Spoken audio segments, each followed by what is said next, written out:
for this blog I would really like to talk about something that has caused a little bit of angst, I think, on the forum.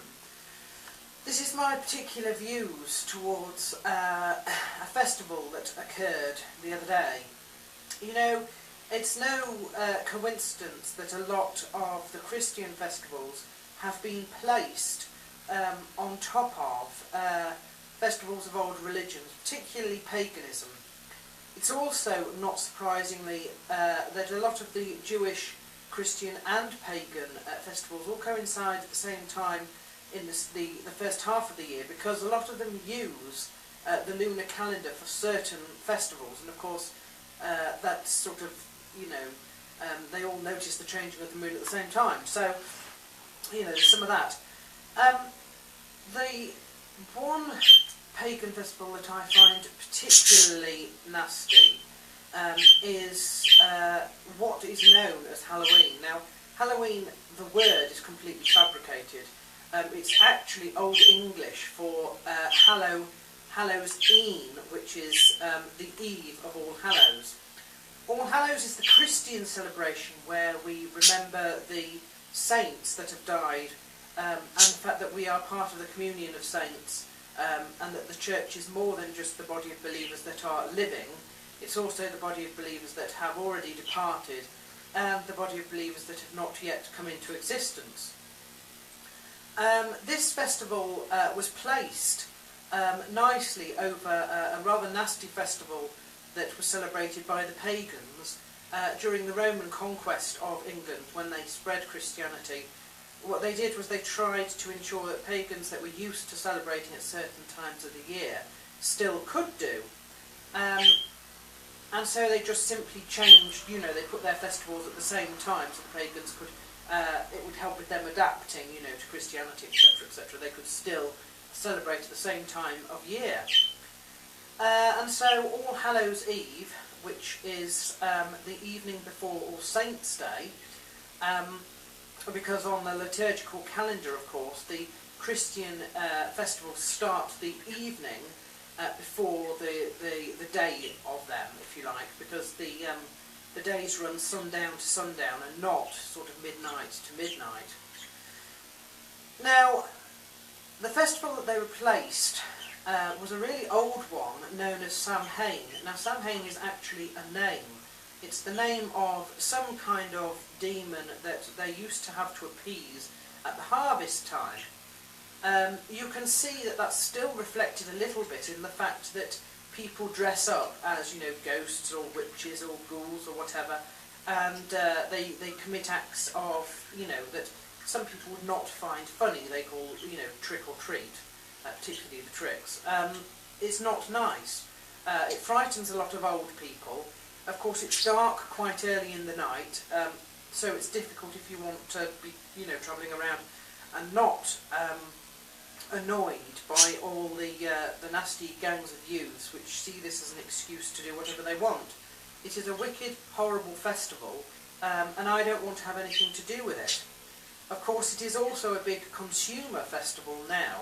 A lot of the people do not even realise why they are dressing up as, you know, the dead, so to speak.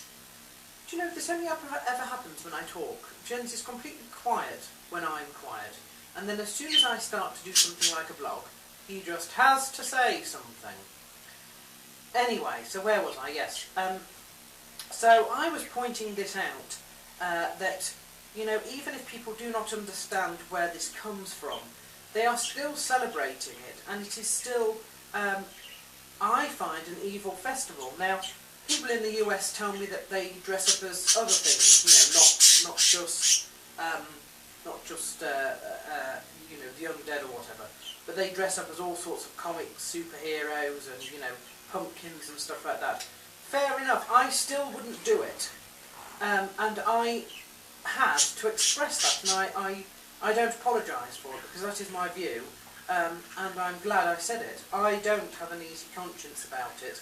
I wouldn't celebrate it myself. I would, however, celebrate All Saints' Day, and even a lot of Christians do not celebrate that. It seems to be one of those festivals, along with All Souls, which is, in fact, only 2 or 3 days after, not one of the festivals that the church really marks. So that did cause a little bit of a problem on the forum. And of course we had forum sillies like Spirit Walker decide that he would, put in his 2 cents, and we had Max go on about, me and Max have just been going on about, who is the best at verbal sparring. I, of course, am the best. But no, Max would have you believe that he is, of course. All this, he is, I don't know however many champion belts he thinks he has in verbal sparring or something like that. Completely fabricated just to sort of hype up his ego. And they think that I'm an egotist. So yes, there we are. A nice little bit of narcissism there. But I'm really more or less unbeatable by anybody outside of Andreas, and even he. It's touch and go as to whether he'd win. So.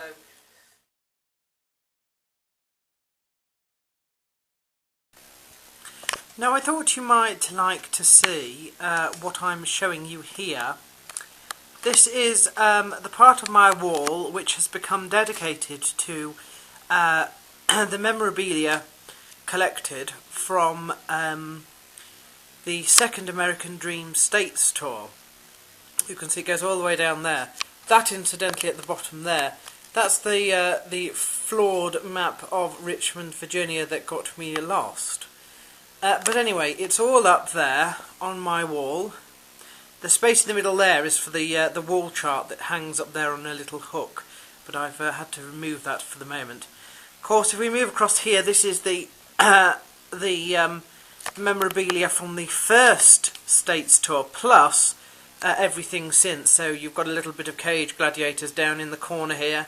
You've got things that all the forum patrons have sent me over here, and you've got a tiny weeny little bit of UFC 70 and UFC 85, which of course were things that deserve to be up on this wall. So this wall is above my computer, you can see is down here.